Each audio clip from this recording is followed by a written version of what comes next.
Bonjour à toutes et à tous et bienvenue dans notre nouvelle émission Hydro TV qui a comme vocation de partir à la découverte du savoir-faire d'Hydro. Aujourd'hui, nous vous invitons à vous immerger dans le projet de tous les superlatifs. Bienvenue sur Hydro TV, bienvenue à Nandedrans.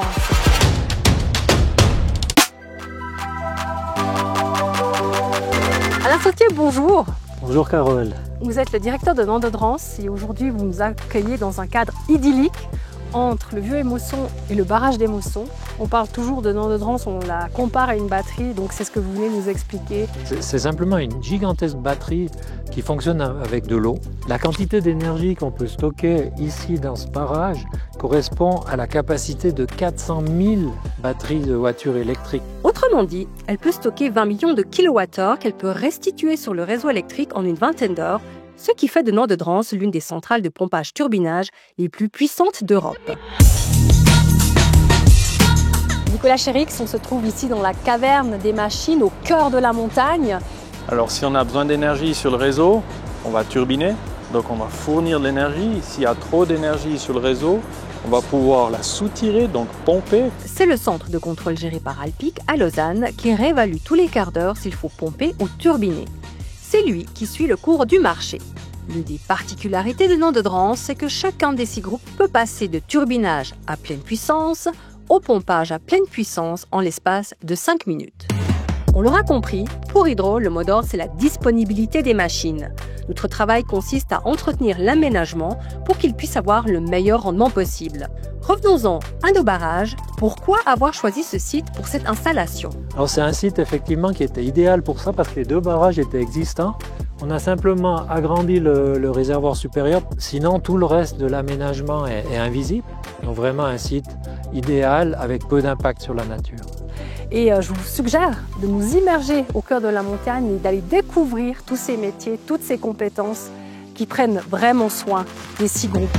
Merci. Avec grand plaisir. Tu es officiellement le nouveau responsable du GEH Nandedrans à partir du 1er janvier 2025. Comment est-ce que tu as vécu, toi et ton équipe, ce changement de passer des couleurs CFF aux couleurs d'Hydro? C'est clair que l'accompagnement au changement des collaborateurs a eu tout son sens. Là, il a fallu les accompagner dans ce changement. On passe d'une organisation de 34 000 employés à 500. Donc c'est vraiment une autre dynamique et c'est très très positif. Une des particularités de Nandedrans, c'est vraiment que les machines soient disponibles en tout temps, ce qui implique aussi qu'elles sont gérées à distance par le dispatching à Lausanne. Ça a quel impact concrètement sur les groupes? Alors, pour dire, en 2024, il y a eu plus de 4700 demandes, donc démarrage machine, des cycles complets. Donc, ça, qui dit 4700 cycles, dit aussi la maintenance qui doit être adaptée à ça. Plus on a de cycles, plus on a des potentielles pannes. L'année passée, pour dire, il y a eu 66 arrêts machines sur incident sur 4700, ça fait 1,9%. Donc, c'est vraiment, on est fiers de ça, parce que finalement, c'est énorme, 4700 cycles. Et il faut savoir, si on prend simplement une pompe qui tourne 1000 heures et qui est démarrée une fois, n'aura pas la même maintenance qu'une pompe qui tourne 1000 heures mais qui est démarrée 400 fois. On peut voir aussi la grandeur des pièces, tout est gros. Voilà. C'est ça la particularité de l'Hydro en principe, mais surtout Nandedrans. C'est quand même des machines de 400 tonnes qui tournent. 400 tonnes en mouvement. Quand on a besoin de l'énergie, on met 150 MW en 2 minutes. Il faut savoir que tout rentre en mouvement, donc 400 tonnes en 2 minutes. C'est incroyable. Tu as 2-3 idées, point de vue innovation? On doit partir dans de la maintenance 4, on doit partir dans du prédictif, on doit faire de la maintenance selon l'opportunité qu'on a sur les arrêts machines. Ça, c'est tout des visions qu'on a. Et qu'est-ce que cela pourrait permettre d'encore améliorer? La disponibilité machine. Donc c'est vraiment ça le maître mot. Ces machines doivent être disponibles en le tout plus temps. possible. Ouais. Ça fait 3 ans que Nandedrans fonctionne. Qu'est-ce qu'on peut souhaiter à Nandedrans pour les 3 prochaines années? Ça continue comme ça. Pour pouvoir se représenter tout ce qu'on vient d'expliquer, là, je vous invite vraiment à aller voir une maintenance mensuelle qui se déroule tous les jeudis à Nandedrans. De 7h à 18h, on a un groupe qui est à l'arrêt. Et puis là, vous pourrez voir exactement qu'est-ce qu'on fait sur ces groupes, comment on le fait, comment on est organisé. Parfait, on y va.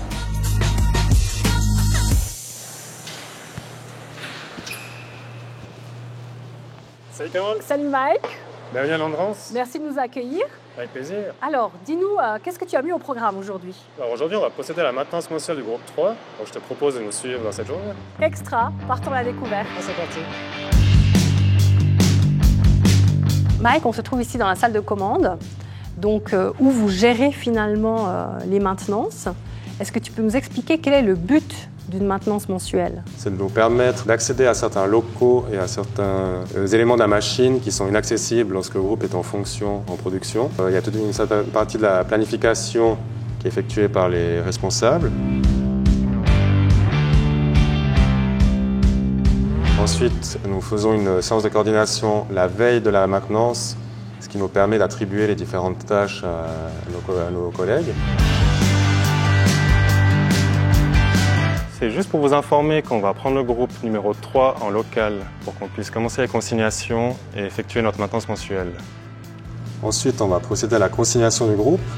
La consignation, elle permet de supprimer les énergies résiduelles du groupe, ce qui peut être les énergies électriques, mécaniques, entre autres. Donc le but principal, c'est vraiment que les collaborateurs puissent travailler en toute sécurité sur les installations.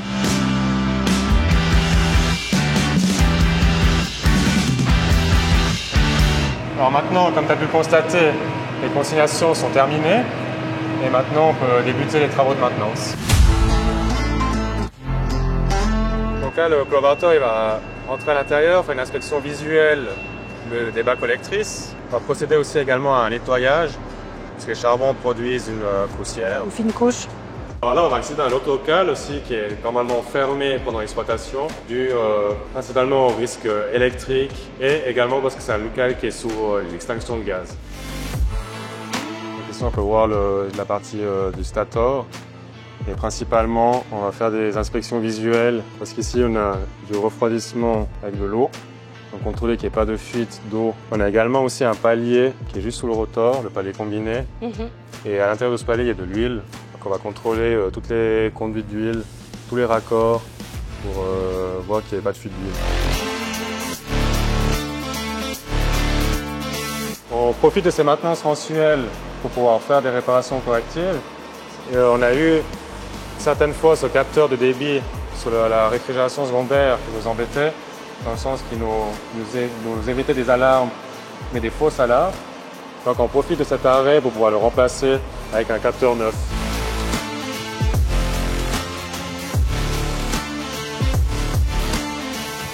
Alors nos travaux de maintenance sont terminés et on peut débuter la déconsignation de l'installation. Ensuite, on va procéder à une petite mise en service pour garantir que le groupe est toujours fonctionnel. Alors je vous informe qu'on a fini notre maintenance mensuelle sur le groupe 3 et puis qu'on vous le rend.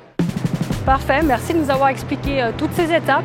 Avec plaisir. On a vu que c'était assez procédurier finalement, il y a une grande logique, une grande méthode, toujours dans les normes de sécurité. Exactement, pour garantir la sécurité de chacun.